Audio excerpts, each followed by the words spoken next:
empezar con una oración para que el Señor bendiga la predicación de su palabra en esta mañana. Señor, te damos gracias por la oportunidad que tenemos de estar aquí juntos como hermanos y escuchar la predicación de tu palabra. Es nuestro deseo, Dios, que cuando ya hemos terminado podamos decir que tú nos has hablado a nosotros y nosotros podemos conocerte hoy mucho más profundamente, quién tú eres verdaderamente, y adorarte de manera correcta, en espíritu y en verdad.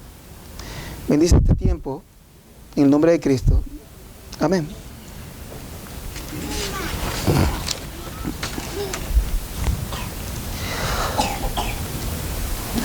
En una ocasión le preguntaron al doctor R.S. Sproul,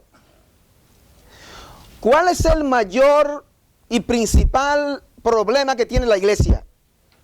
El doctor Sproul dijo, el mayor problema que enfrenta la iglesia hoy es que no conoce a la persona de Jesucristo, quién Él es y lo que ha hecho. Nuestro pasaje de hoy, continuando con la serie de Colosenses, que es Colosenses capítulo 1, 15 al 20, debe llevarnos a tener un conocimiento más exacto de quién es Dios, particularmente la segunda persona de la Trinidad, que es el Señor Jesucristo. Así que nosotros esperamos en esta mañana poder aprender más de Él y poder, como dice su palabra, adorar a Dios en espíritu y en verdad. No solo de labios, sino en espíritu y en verdad, conforme a lo que verdaderamente dice la palabra de Dios con precisión. Un poquito de contexto histórico sobre Colosenses y después hacer un poquito de repaso de lo que el pastor Joaquín ya ha dicho en la exposición de esta carta. La iglesia de Colosas posiblemente empezó y la fundó Epafras, que se menciona en el capítulo 1. En Hechos capítulo 19 habla que Pablo había predicado el evangelio por toda Asia, parte de lo que se conoce hoy como Turquía moderna, y se entiende que Epafras había ido a esta región de donde él era, a Colosas, y él había empezado la iglesia allá. Poco tiempo después que empezó la iglesia, empezaron unos problemas, y es que empezaron doctrinas falsas. En esta región había judíos y había no judíos que se llaman gentiles. ¿Y cuáles eran los problemas que había aquí? ¿Cuáles eran las herejías y los errores que se metieron en esta iglesia poco tiempo después que empezara? Bueno, estaban los judíos, que también se les llamaba los judaizantes, y ellos entendían que había que guardar ciertos rituales de la ley de Moisés para ser salvos. Entendían también que había que circuncidarse. Estaban otros que eran una especie de místicos, que es lo que se conoce como los inicios de lo que conocemos hoy como los gnósticos, que pensaban que Dios es bueno y el espíritu es bueno, pero la materia y lo físico es malo. Ellos pensaban que Jesucristo era menor que Dios, que no era Dios, y que Jesucristo era uno de los espíritus junto con los ángeles que habían creado el universo. Entre las enseñanzas que ellos tenían también era que la gente tenía que tener ciertas dietas, se le llama ascetismo, y tratar el cuerpo duro, porque si tú tratas el cuerpo duro, supuestamente te acercas a Dios. Pero en la Biblia habla claramente que aunque uno haga ciertos maltratos al cuerpo, realmente eso no contribuye a nada en cuanto a los apetitos de la carne. O sea, tu pecado y la naturaleza pecaminosa fuerte no se controla aunque tú controles tu dieta. No tiene nada que ver con eso. Es más profundo el problema. Cuando uno entiende este contexto y lo que estaba pasando, uno puede entender qué es lo que Pablo está diciendo y enfatizando en el texto que vamos a ver hoy. Epafras, preocupado por esto, viaja de Colosas a Roma a hablar con Pablo, que está preso. No solamente a meterle chisme, porque dice claramente Pablo que él era fiel ministro de estos hermanos de Colosas, pero él va preocupado por ellos y buscando ayuda de Pablo para ver qué debe hacer. Y Pablo le manda una carta con Tíquico, que va acompañado de Onésimo. ¿Recuerdan Onésimo, el esclavo de Filemón que le había robado? Y ahora Pablo manda a Tíquico con Onésimo a Colosas, porque Filemón era de Colosas. Epafras se queda por un tiempo más para recibir más instrucciones de Pablo. Pablo entonces le manda la carta, tanto la carta de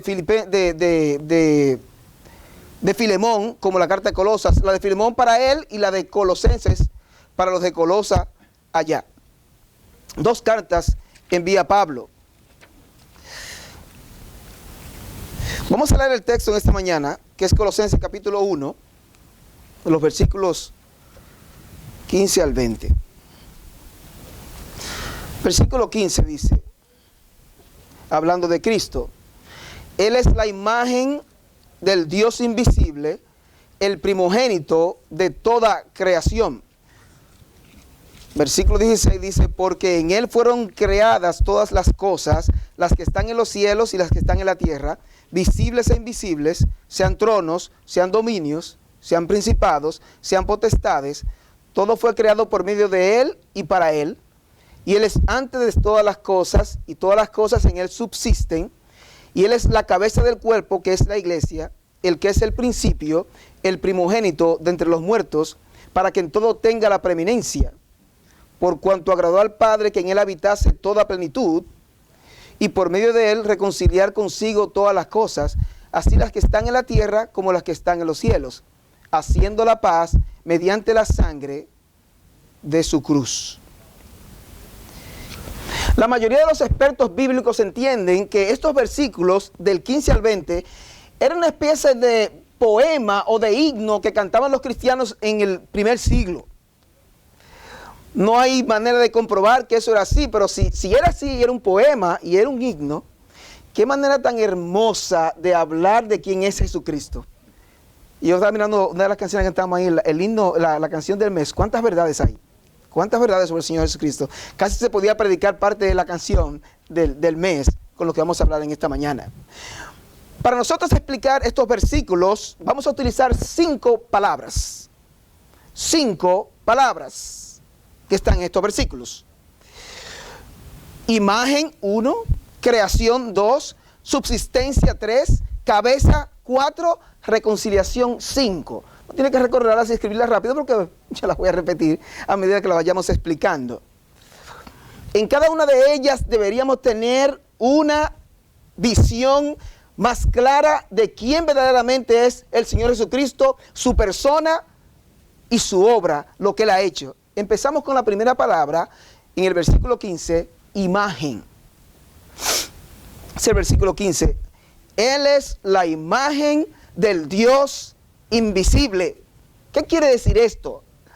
De aquí es que viene la palabra ícono, que conocemos en inglés por la transliteración del griego ícono, pero esto quiere decir representación, manifestación, y no quiere decir que Jesús es solamente similar al Padre, sino que Jesucristo es Dios mismo y que Él es divino. Antiguamente los cristianos se referían a esto de la imagen como la sustancia, la eternidad y el poder que se expresaba con el término la imagen de Dios. Un teólogo dice, el término el Hijo es la imagen, quiere decir que el Hijo es tan igual al Padre, con la única diferencia de que el Hijo no es el Padre. Cuando decimos que Cristo es la imagen de Dios, eso representa la misma estampa de Dios, como que usted pone una estampa. Es una manera de decir, Cristo es Dios. En Hebreos capítulo 1, versículo 3, enfatiza esta idea. Versículo 3, hablando del Hijo de Dios. Dice el cual, hablando de Cristo, Hebreos capítulo 1, versículo 3, dice, siendo el resplandor de su gloria, dice, y la imagen misma de su sustancia.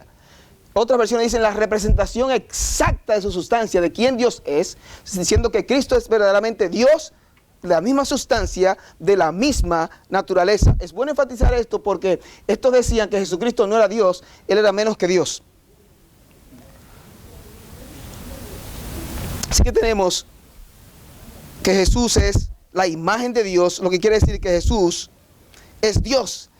Y si uno no queda satisfecho con eso, uno puede pensar en Romanos capítulo 9, versículo 5, hablando de que Cristo viene de los judíos. Dice en Romanos capítulo 9, versículo 5, habla de Señor Jesucristo, dice que Él es Dios sobre todas las cosas.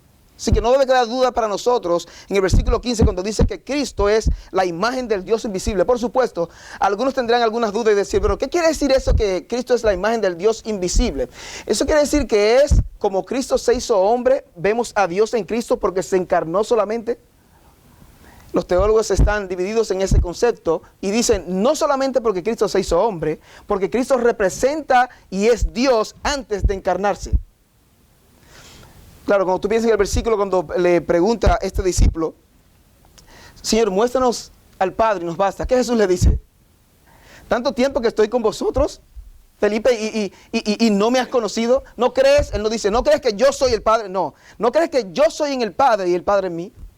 El que me ha visto a mí, ha visto al Padre, porque Jesús es lo que representa y lo que nos muestra la esencia de Dios mismo. Dicen que eso de Dios siendo así la imagen de Dios, aún antes de encarnarse, dice que para los seres inteligentes, en este caso los ángeles, Jesucristo mismo es lo que la deidad utiliza para mostrar quién es Dios.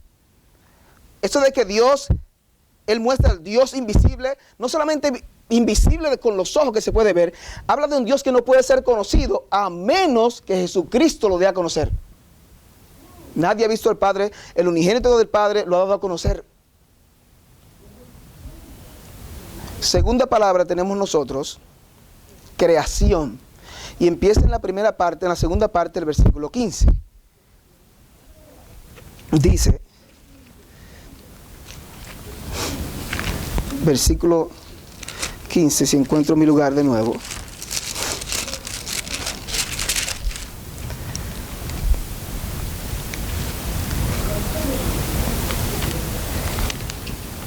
Dice, hablando de Cristo, el primogénito de toda creación. Ahora uno se pregunta aquí, ¿está Pablo contradiciendo el primer punto que está diciendo de que Cristo es la imagen de Dios y que Cristo es Dios? ¿Está Pablo diciendo que Cristo fue creado o que Cristo nació primero? Porque el versículo dice que es el primogénito de toda creación. Es una pregunta válida. Pero ¿está contradiciéndose? ¿Está diciendo que Cristo fue creado y que Él es menos que Dios? La respuesta es un rotundo no. Por tres razones. Uno, primogénito no siempre significa el que nació primero. No siempre significa el que nació primero. De hecho, en los judíos, el concepto que usted ve en el Antiguo Testamento es que primogénito era una especie de título o de privilegio que se le daba a un hijo que no necesariamente era el que nacía primero. Eso era un título y una posición de honor y de dominio y de privilegio por encima de los otros hermanos. Es el caso de Rubén, uno de los hijos de Jacob. Rubén nació primero y Jacob, cuando está dando la bendición a sus hijos, al final de Génesis, capítulo 49, dice, Rubén, tú eres mi primogénito, el primero de mi fuerza y todo eso así, pero no serás el principal. O sea, no serás el primogénito en el sentido, no que no naciste primero, eso no te puede quitar, pero tú no serás el primogénito en cuanto a tener la doble bendición que se le daba a los hermanos que se designaban como primogénitos. La primogenitura realmente cayó sobre los hijos de José. Mismo caso vemos con Ismael y con Isaac. Mismo caso también. Isaac vendió su primogenitura. No que cambió el hecho de que él nació primero, sino que vendió las bendiciones y los derechos que le tocaban como primogénito. Así que en una mente judía, primogénito no quiere decir que el que nació primero. De hecho, los rabinos llamaban a Jehová, le llamaban el primogénito del mundo. Dos. Si Pablo está diciendo que primogénito aquí quiere decir que Cristo nació primero, Pablo estaría contradiciendo lo que está tratando de corregir, de que estos decían que Cristo no era Dios y que Él era menos que Dios. Porque hay una enseñanza que hoy se llama Testigos de Jehová, pero no empezó hace 100 años, empezó hace muchos años, siglo III, siglo IV, con un señor llamado Arios, pero las raíces de lo que es los Testigos de Jehová hoy estaban desde el principio, que decían que Dios había creado de primero a Jesucristo y que a través de Jesucristo todas las cosas habían sido creadas a través de Jesucristo. Eso es falso.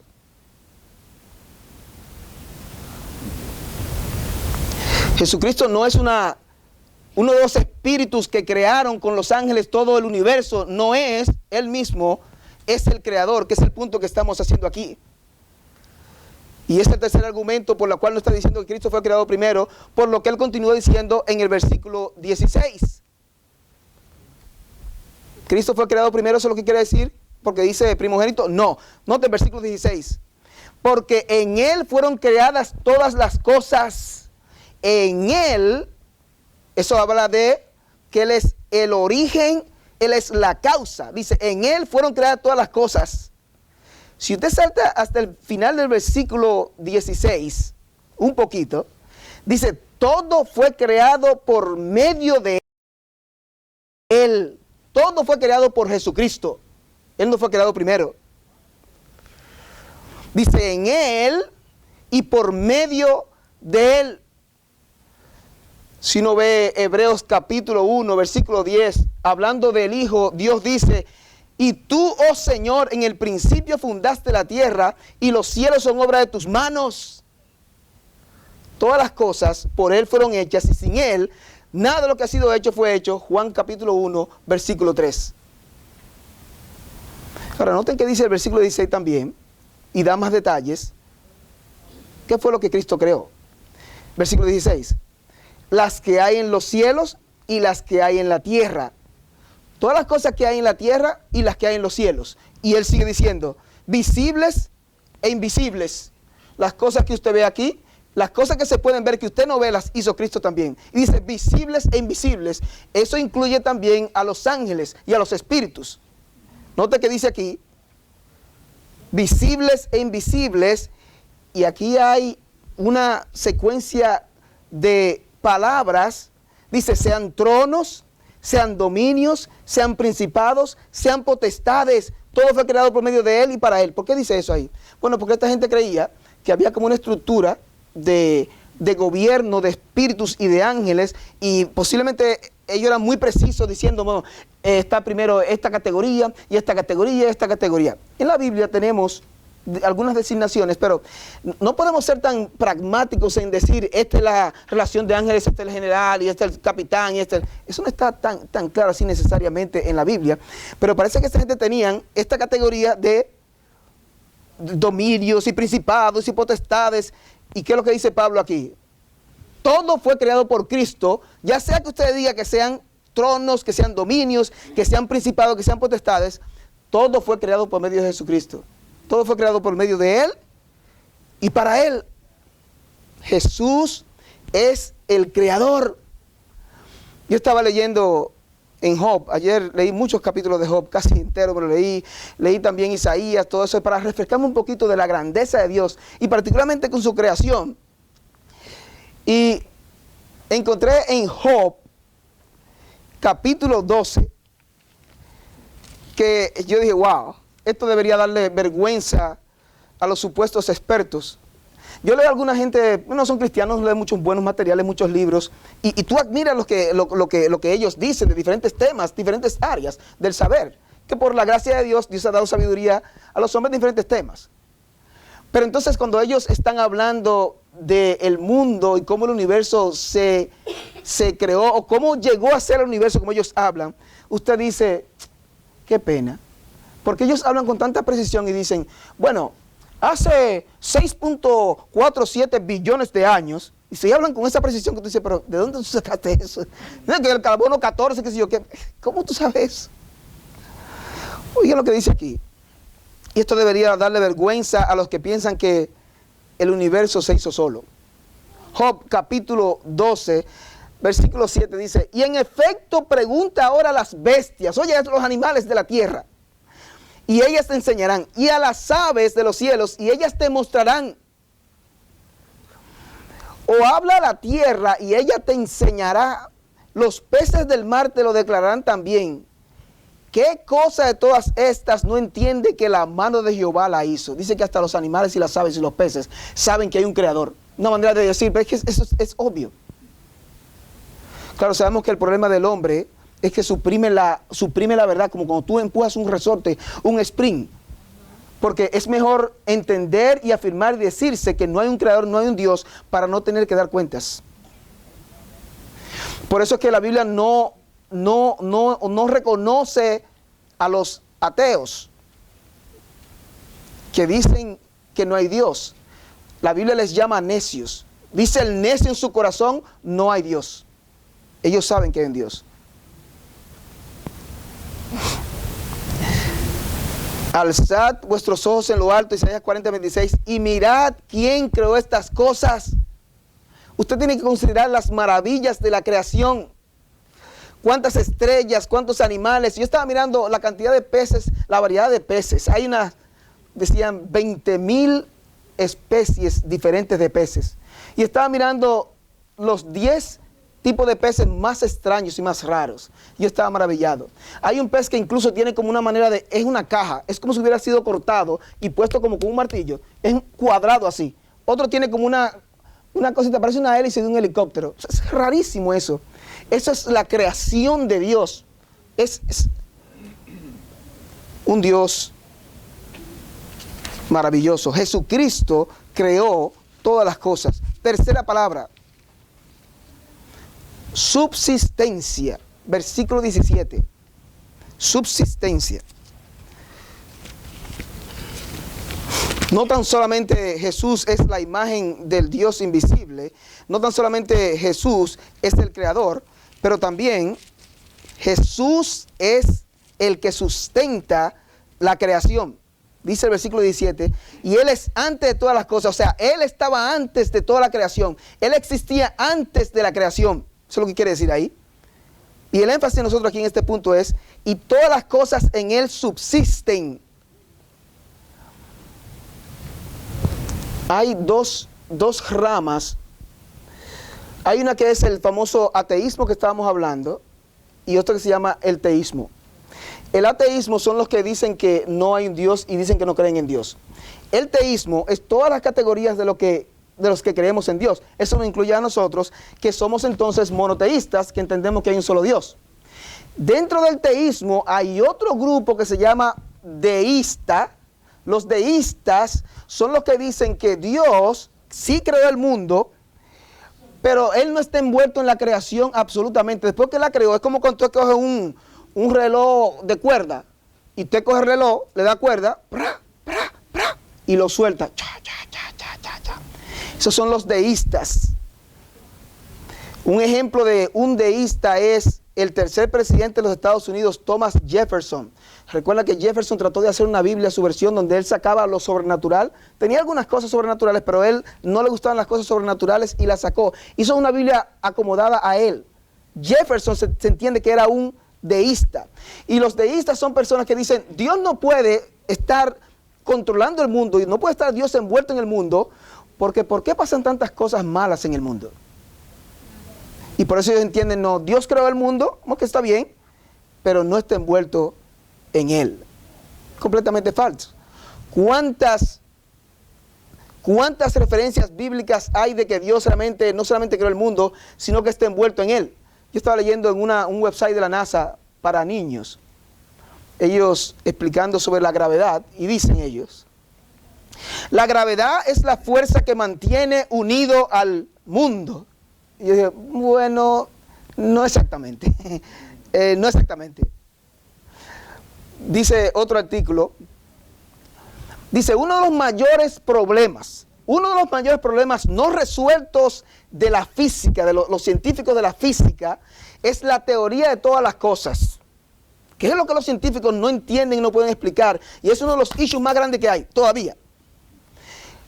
Y es que ellos no entienden cómo es que el universo se mantiene unido y junto, cómo es que funciona. Y yo estaba leyendo esto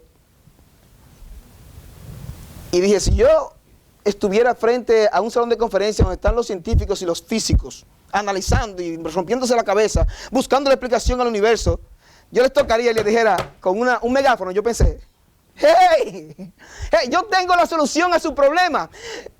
Yo sé cómo es que el universo se mantiene unido. What? Diría que ellos, sí. Y es bien sencillo, de hecho, toma menos de media página explicarlo. Es más, en 2 versículos yo se lo puedo explicar. ¿Cómo? Sí, Colosenses 1, 17 dice, Él es ante todas las cosas y todas las cosas en Él subsisten. La idea es aquí que Jesucristo es el pegamento, es como la cadena que mantiene unido al universo. Claro, si usted lo hace de una manera física, científica, lo que van a decir es, bueno, el universo se mantiene unido por la fuerza de la gravedad en los objetos grandes. O sea, como las cosas en la Tierra, entonces así, pero los planetas también se mantienen basado en el tamaño que tienen y la distancia. Eso es lo que los mantiene de una manera explicada así, natural. Y en las cosas más pequeñas, las más chiquiticas, se entiende que es el electromagnetismo que hace ese trabajo. Pero va más que ahí la cosa. Lo que realmente mantiene unido en orden y junto y pegado el universo es Jesucristo. Dice alguien que el universo realmente es un universo cristocéntrico. Yo me pensé cuando estaba meditando, es como que si Jesucristo estuviera, con toda la reverencia, y agarrando todo el universo, y es por eso que el universo se mantiene unido. Usted ha oído lo que es el átomo, que el átomo tiene un núcleo, que tiene una parte que es positiva, otra parte que es neutra ahí, y tiene un grupo de electrones, se llaman, y esos electrones se mantienen tratando de pegarse. ¿Cómo ocurre eso?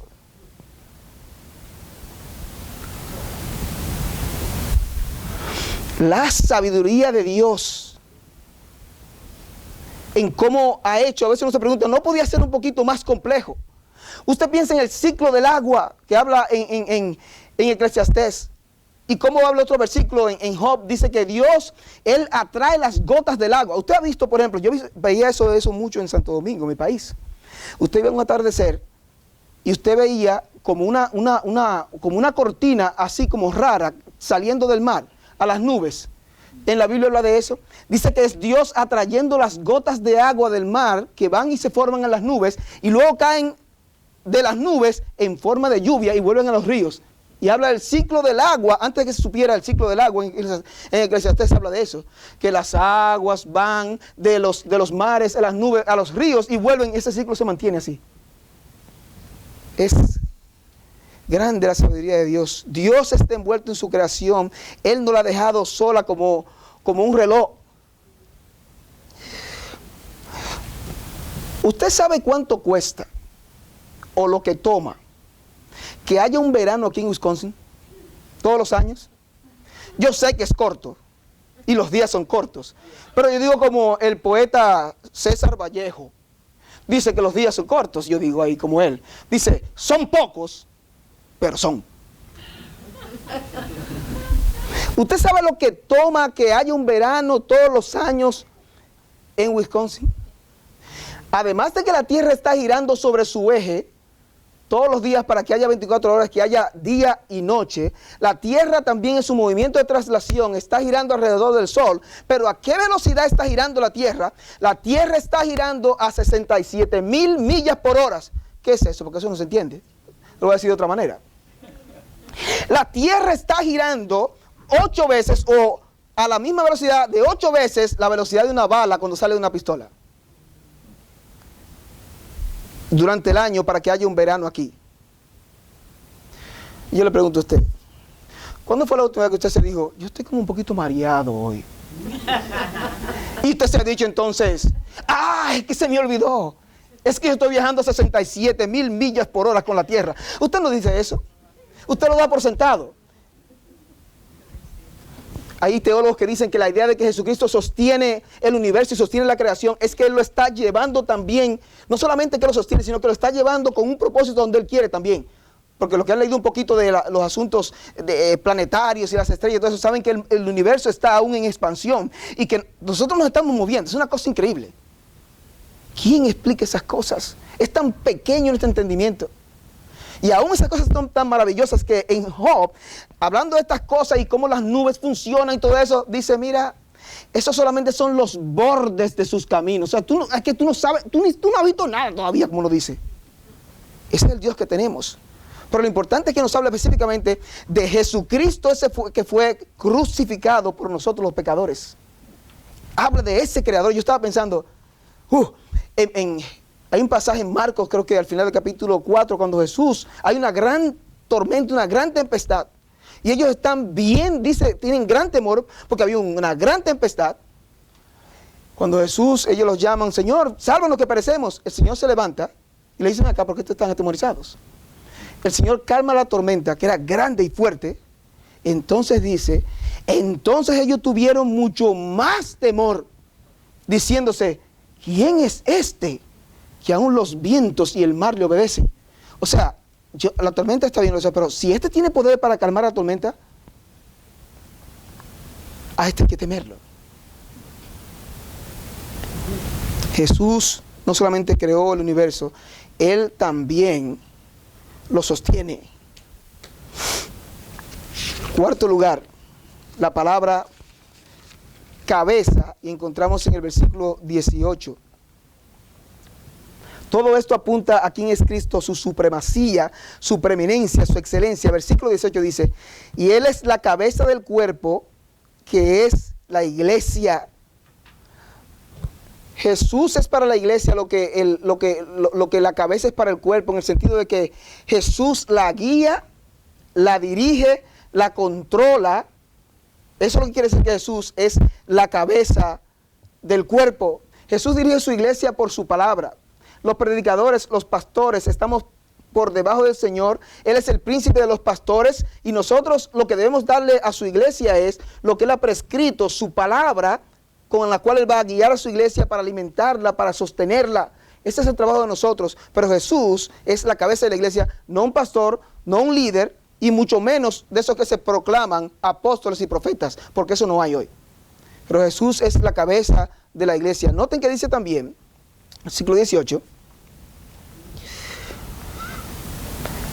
dice, el que es el principio, dice, el primogénito de entre los muertos.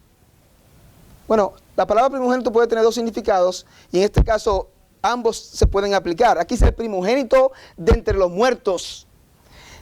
El primero en orden de tiempo aquí aplica. Jesús es el primero de entre los muertos. Y alguno de ustedes va a decir, pero ¿qué tú me dices de Elías y de Eliseo, que ambos resucitaron cada uno a un niño? ¿Acaso tú no has leído lo que pasó en Juan capítulo 11 con Lázaro? ¿Cómo tú me dices a mí entonces que Jesucristo es el primero en resucitar de los muertos? ¿Cómo se explica eso entonces?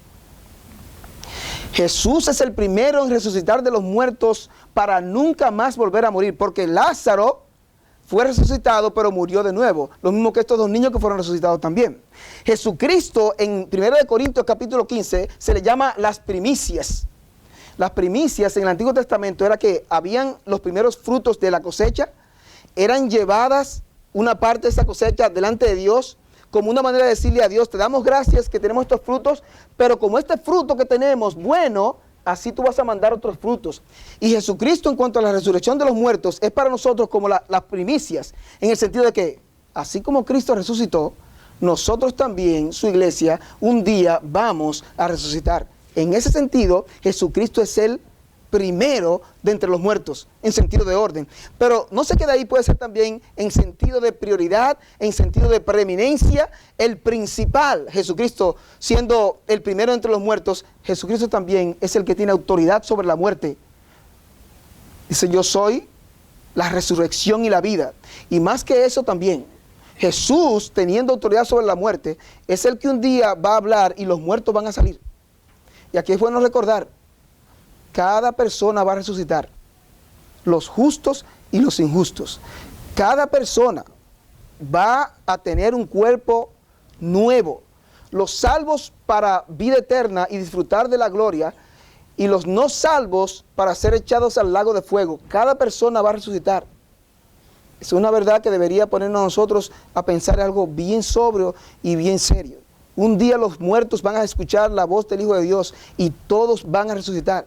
Daniel también habla de eso en el capítulo 12 de Daniel. Así que Jesús es el primero entre los muertos y tiene la supremacía sobre la resurrección también. Él la controla, Él la gobierna.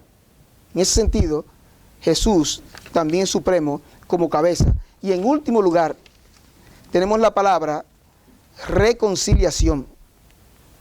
Noten los versículos 19 y 20. Dice, por cuanto agradó al Padre que en él habitase toda plenitud, y por medio de él reconciliar consigo todas las cosas, así las que están en la tierra como las que están en los cielos, haciendo la paz mediante la sangre de su cruz.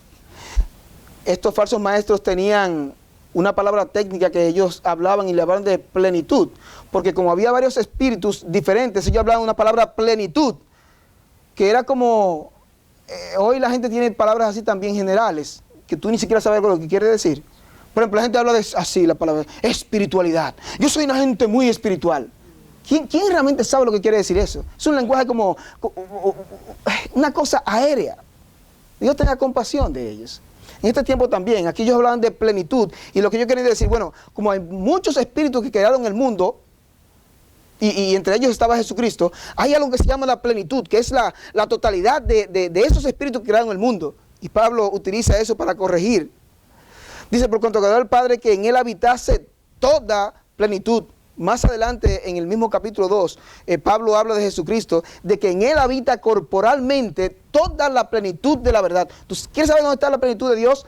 Ve a Jesucristo y ahí vas a encontrar la plenitud de Dios. Dice el versículo 20, por medio de él, por medio de Cristo, reconciliar consigo todas las cosas, así las que están en la tierra como las que están en los cielos. Por medio de el sacrificio de Cristo, Dios va a reconciliar el mundo con él, las que están en la tierra como las que están en los cielos.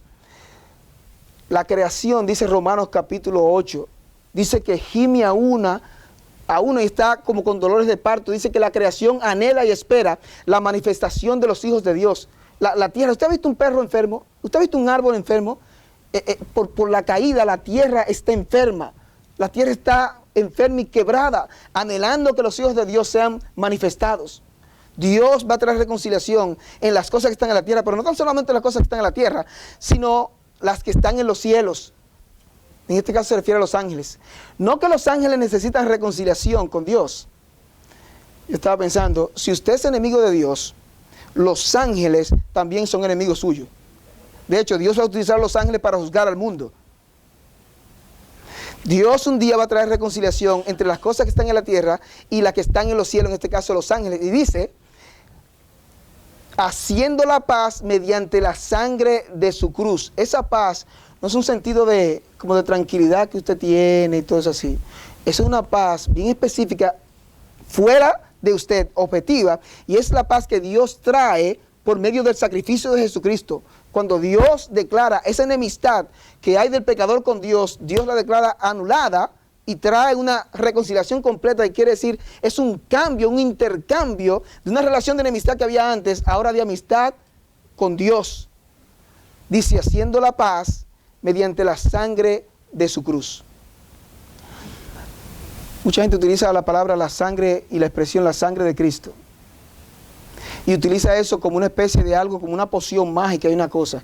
Y usted lo oye hablando, yo porque en el nombre de la sangre de Cristo, y yo, fíjese, la expresión la sangre de Cristo lo que quiere decir es su muerte real. No es que la sangre de Cristo tiene propiedades químicas particulares y especiales. Jesucristo, aunque completamente Dios, completamente hombre, no había algo particular en la sangre de Cristo. En la Biblia habla de la sangre, que la sangre dice que la vida estaba en la carne. Y cuando habla de la sangre derramada, lo que habla de su muerte.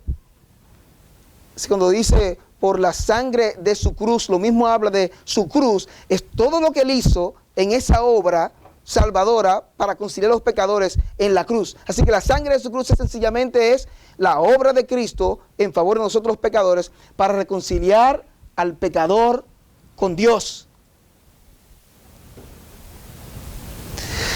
Quiero concluir con algo que encontré en la Biblia de Estudio de MacArthur sobre el Señor Jesucristo. Me pareció interesante. Hablando de Jesucristo. Este bloque en la Biblia de Estudio de MacArthur se llama Las Glorias de Cristo.